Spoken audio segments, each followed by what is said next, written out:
Exam plus के सभी साथियों का स्वागत है। आज हम रात के आसमान से थोड़ा और ऊपर उठेंगे, उन टिमटिमाते तारों के भी पार और ब्रह्मांड की सबसे विशाल संरचनाओं की दुनिया में चलेंगे। बिल्कुल। हम बात करने वाले हैं आकाश गंगाओं यानी गैलेक्सीज की। एक ऐसा विषय जो जितना आकर्षक है उतना ही जरूरी भी है। सही कहा। पहले समझेंगे कि ये आकाश गंगाएं कितने तरह की होती हैं। ठीक है। फिर हम अपनी आकाश गंगा दुग्ध मेखला की ठीक। गलियों में घूमेंगे और आखिर में हम पता लगाएंगे कि इस विशाल शहर में हमारा अपना घर, हमारा सौरमंडल है कहाँ। बहुत बढ़िया। तो चलिए इस कॉस्मिक सफर की शुरुआत करते हैं। मेरा पहला सवाल तो यही है कि ये आकाश गंगाएं होती कितने तरह की हैं? क्या सब एक जैसी ही दिखती हैं? ये एक बेहतरीन सवाल है। नहीं, बिल्कुल नहीं।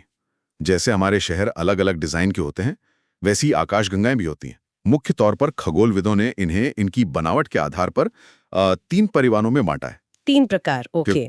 और इसमें सबसे बड़ा और सबसे आम परिवार है सर्पिल आकाश गंगाओं यानी स्पाइरल गैलेक्सीज का। सर्पिल यानी स्पाइरल। नाम सुनते ही एक घूमती हुई चक्री जैसी तस्वीर दिमाग में आती है। बिल्कुल।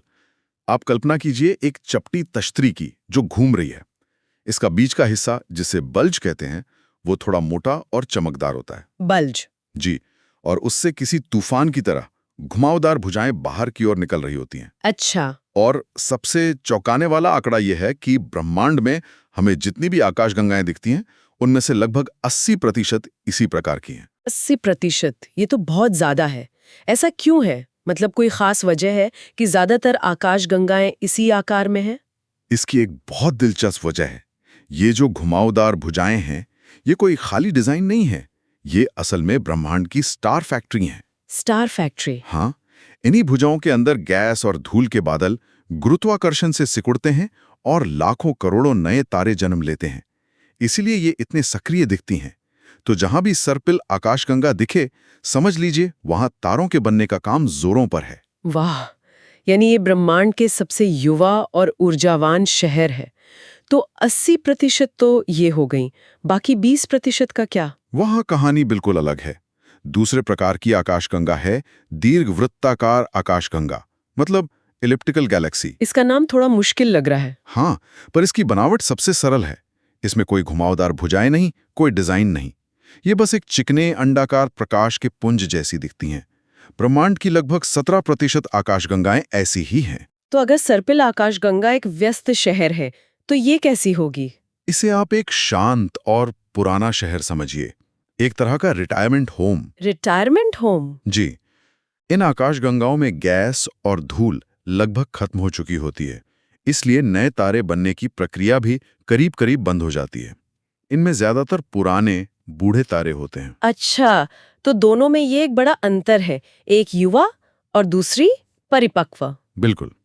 परीक्षा में इन दोनों का अंतर पूछा जा सकता है। और एक तीसरा प्रकार भी तो है जो सिर्फ 3% है। वो तो बहुत ही दुर्लभ हुआ। हाँ, ये हैं अनियमित आकाशगंगाएं यानी इर्रेगुलर गैलेक्सीज। जैसा कि नाम से ही पता चलता है, इनका कोई तय आकार नहीं होता। ये बेतरतीब बिखरी हुई सी दिखती हैं। अनियमित मतलब कोई शेप नहीं? कोई शेप नहीं। तो परीक्षा के लिए इन्हें याद रखने का सबसे आसान तरीका है सर्पिल यानी भुजाओं वाली स्टार फैक्ट्री, दीर्घवृत्ताकार यानी अंडाकार और बूढ़े तारों का घर, और अनियमित यानी बिना किसी आकार के। ये तो बहुत अच्छे से समझ आ गया। अब जब हमने ब्रह्मांड का नक्शा देख लिया है, तो क्यों ना अपने शहर की तरफ चलें।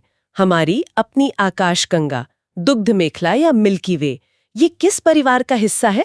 हमारा घर एक खूबसूरत सर्पिल आकाशगंगा है।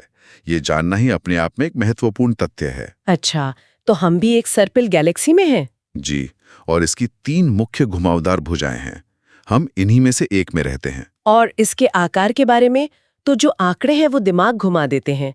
इसका व्यास लगभग 1 लाख प्रकाश वर्ष है। इस विशालता को समझना भी मुश्किल है ना? हाँ, बिल्कुल। चलिए इसे आसान बनाते हैं। प्रकाश 1 सेकंड में 3 लाख किलोमीटर चलता है। जी। इस रफ्तार से चलने पर भी हमारी आकाशगंगा के सिर्फ एक छोर से दूसरे छोर तक जाने में 1 लाख साल लग जाएंगे। 1 लाख साल? और इस शहर में हमारे सूर्य जैसे कितने तारे हैं? 100 अरब से भी ज्यादा। 100 अरब? ये वाकई अविश्वसनीय है। तो क्या हमारा ये इतना विशाल शहर ब्रह्मांड में अकेला है या हमारे भी पड़ोसी हैं? हम अकेले बिल्कुल नहीं हैं। हमारी आकाशगंगा लगभग 24-25 आकाशगंगाओं के एक छोटे से समूह का हिस्सा है। अच्छा। इस समूह का एक खास नाम है जिसे स्थानीय समूह या लोकल ग्रुप कहा जाता है। इस कीवर्ड को जरूर याद रखना है। स्थानीय समूह, लोकल ग्रुप, ठीक है। इसी समूह में हमारी सबसे करीबी और बड़ी पड़ोसी आकाशगंगा एंड्रोमेडा है। अब आते हैं इस शहर के सबसे रहस्यमयी इलाके पर, इसके केंद्र पर, जिसे बल्ज कहा गया है। यहाँ क्या खास है? बल्ज यानी आकाशगंगा का केंद्रीय, सबसे घना और सबसे चमकदार हिस्सा।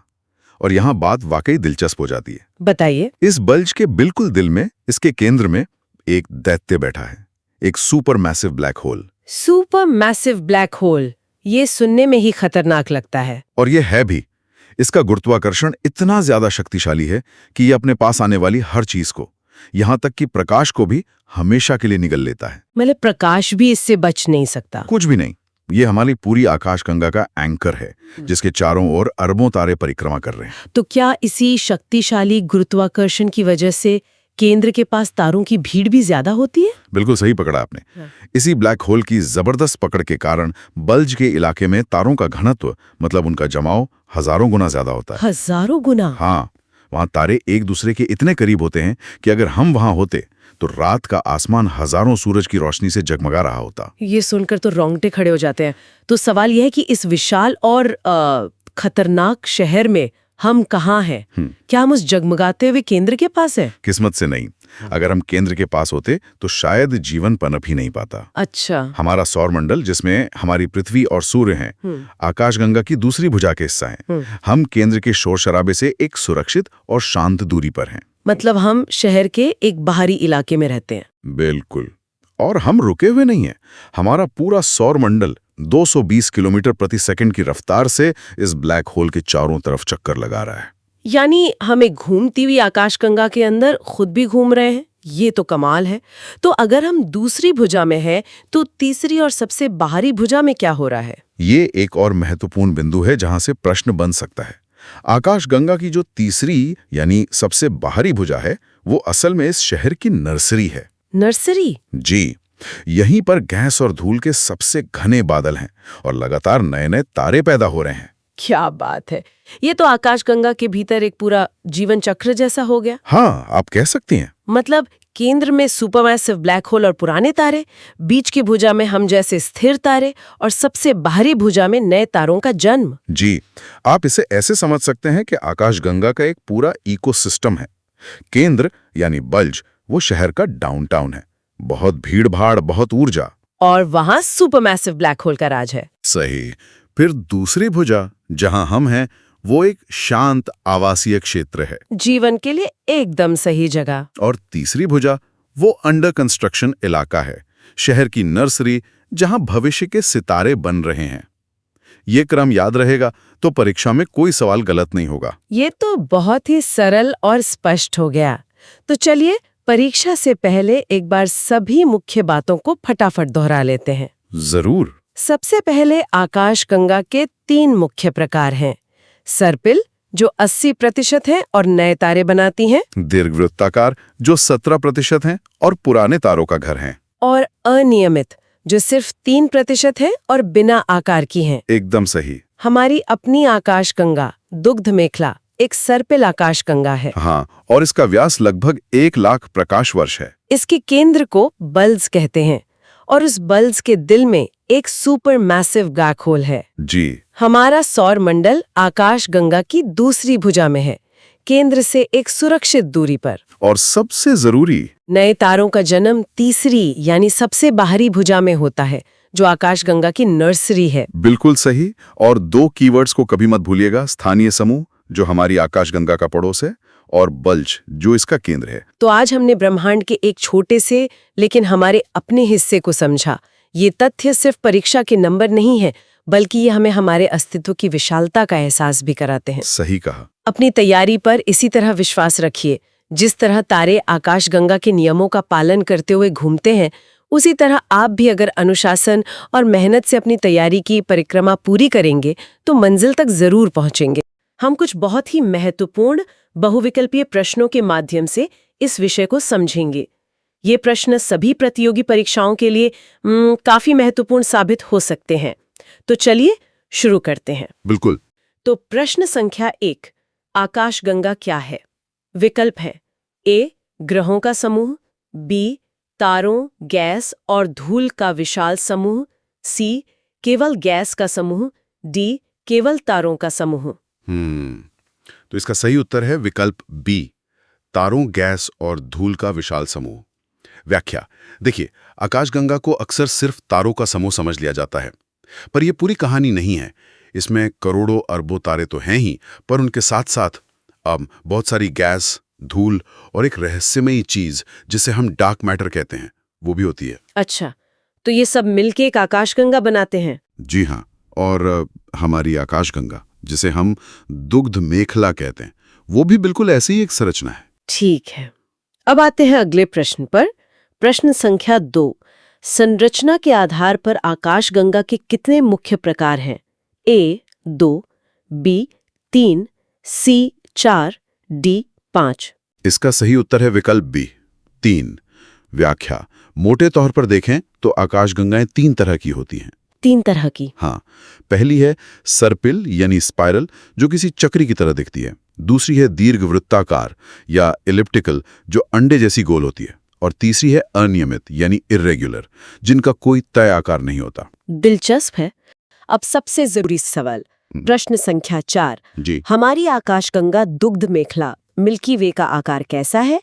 ए, पूर्णतः गोलाकार, बी, अनियमित, सी, सर्पिलाकार अवरुद्ध सर्पिल, डी, दीर्घवृत्तीय। और इसका सही उत्तर है विकल्प सी, सर्पिलाकार अवरुद्ध सर्पिल।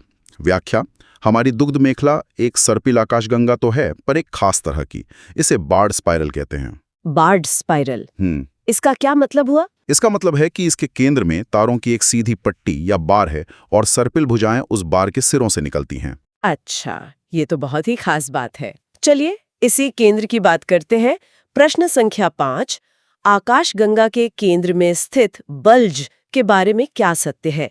ए, यहाँ केवल नए और नीले तारे पाए जाते हैं, बी, यह गैस और धूल से पूरी तरह खाली क्षेत्र है, सी, यहाँ तारों का घनत्व सबसे अधिक होता है और पुराने तारे पाए जाते हैं, डी, यह आकाशगंगा का सबसे बाहरी हिस्सा है। इसका सही उत्तर है विकल्प सी, यहाँ तारों का घनत्व सबसे अधिक होता है और पुराने तारे पाए जाते हैं। व्याख्या बल्ज आकाशगंगा का केंद्रीय सबसे घना और फूला हुआ हिस्सा होता है। शहर का सबसे भीड़-भाड़ वाला इलाका एक तरह से। हाँ, कह सकते हैं।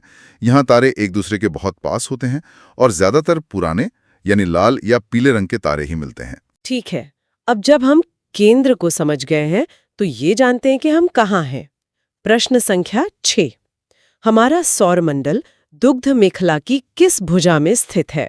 ए, पर्सियस भुजा, बी, धनु भुजा, सी, ओरायन भुजा, डी, सेंटोरस भुजा। एक बहुत ही महत्वपूर्ण प्रश्न। सही उत्तर है विकल्प सी, ओरायन भुजा, ओरियन आर्म। व्याख्या हमारा सौरमंडल ओरायन भुजा में है। दिलचस्प बात यह है कि यह कोई बहुत बड़ी मुख्य भुजा नहीं है। अच्छा। हाँ, इसे ओरायन स्पर भी कहते हैं, या धनु और पर्सियस जैसी 2 बड़ी भुजाओं के बीच एक छोटी सी भुजा है। मतलब हम किसी शांत साइड वाली गली में रहते हैं। बिल्कुल। तो फिर इन बड़ी भुजाओं में क्या होता है? इसी से जुड़ा है हमारा अगला प्रश्न। प्रश्न संख्या 7, आकाशगंगा की तीसरी भुजा या बाहरी भुजाओं में मुख्य रूप से क्या प्रक्रिया होती है? ए, तारों का नष्ट होना, बी, नए तारों का जन्म, स्टार फॉर्मेशन, सी, केवल ब्लैक होल का निर्माण, डी, ग्रहों का टकराव। इसका सही उत्तर है विकल्प बी, नए तारों का जन्म, स्टार फॉर्मेशन। व्याख्या जो सर्पिल भुजाएं होती हैं उनमें गैस और धूल के बहुत बड़े-बड़े बादल होते हैं और इन्हीं बादलों में घनत्व ज्यादा होने की वजह से लगातार नए तारे बनते रहते हैं। इसीलिए ये भुजाएं बहुत चमकीली दिखती हैं। यानी ये भुजाएं एक तरह से तारों की नर्सरी है। बिल्कुल सही। अब आकाशगंगा की पूरी तस्वीर देखते हैं। प्रश्न संख्या 8, आकाशगंगा के चारों ओर स्थित विशाल गोलाकार क्षेत्र को क्या कहते हैं, जिसमें पुराने तारा गुच्छ ग्लोब्यूलर क्लस्टर्स पाए जाते हैं? ए, बल्ज, बी, डिस्क, सी, हेलो, डी, ब्लैक होल। सही उत्तर है विकल्प सी, हेलो। व्याख्या आकाशगंगा सिर्फ एक चपटी डिस्क नहीं है, इसके चारों ओर एक बहुत बड़ा लगभग गोलाकार आवरण है। इसी को हेलो कहते हैं। इसमें बहुत पुराने तारे और डार्क मैटर पाया जाता है। पूरी संरचना त्रिआयामी है, बल्ज, डिस्क और फिर हेलो। हाँ, बहुत बढ़िया। अगला प्रश्न, प्रश्न संख्या 9, एक तरह से रिवीजन है। दुग्ध मेखला का केंद्र क्या कहलाता है? ए डिस्क, बी बल्ज, सी भुजा, डी हेलो। जी, जैसे हमने पहले भी चर्चा की, सही उत्तर है विकल्प बी बल्ज। व्याख्या: बल्ज आकाशगंगा का केंद्रीय हिस्सा है जहां तारों का घनत्व बहुत ज्यादा होता है। एकदम स्पष्ट है। अब जरा इसके पैमाने की बात करते हैं। प्रश्न संख्या 10, दुग्ध मेखला में लगभग कितने तारे हैं? ए 100, बी 1000, सी 100 करोड़, डी 100 अरब से अधिक। ये संख्या कल्पना से परे है। सही उत्तर है विकल्प डी 100 अरब से अधिक। अनुमान है कि 100 अरब से लेकर 400 अरब तक तारे हो सकते हैं हमारी आकाशगंगा में। 100 अरब? ये सोचना भी मुश्किल है। जी, चलिए आज के आखिरी सवाल पर आते हैं जो समय से जुड़ा है। प्रश्न संख्या 11, सूर्य को दुग्ध मेखला का एक चक्कर पूरा करने में कितना समय लगता है? ए 10 वर्ष, बी 100 वर्ष, सी 25 करोड़ वर्ष, डी 50 करोड़ वर्ष। और सही उत्तर है विकल्प सी 25 करोड़ वर्ष। व्याख्या: जी हां, हमारे सूर्य को भी आकाशगंगा के केंद्र का एक चक्कर लगाने में लगभग 25 करोड़ साल लग जाते हैं। 25 करोड़ साल? हाँ, और इस अवधि को एक गैलेक्टिक ईयर या ब्रह्मांडीय वर्ष भी कहते हैं। ये तो अद्भुत है। तो आज हमने आकाशगंगा की संरचना और उसमें हमारी स्थिति को समझा। यदि आप ऐसे ही महत्वपूर्ण प्रश्नों का अभ्यास जारी रखेंगे तो प्रतियोगी परीक्षाओं में सफलता प्राप्त करना आसान हो जाएगा। याद रखिए, कॉन्सेप्ट्स को रटना नहीं, उनकी कहानी को समझना है। यही आपकी सफलता की कुंजी है। एग्जाम प्लस की पूरी टीम की ओर से आपको ढेर सारी शुभकामनाएं। शुभकामनाएं। मिलते हैं अगली बार एक नए और महत्वपूर्ण टॉपिक की गहरी पड़ताल के साथ।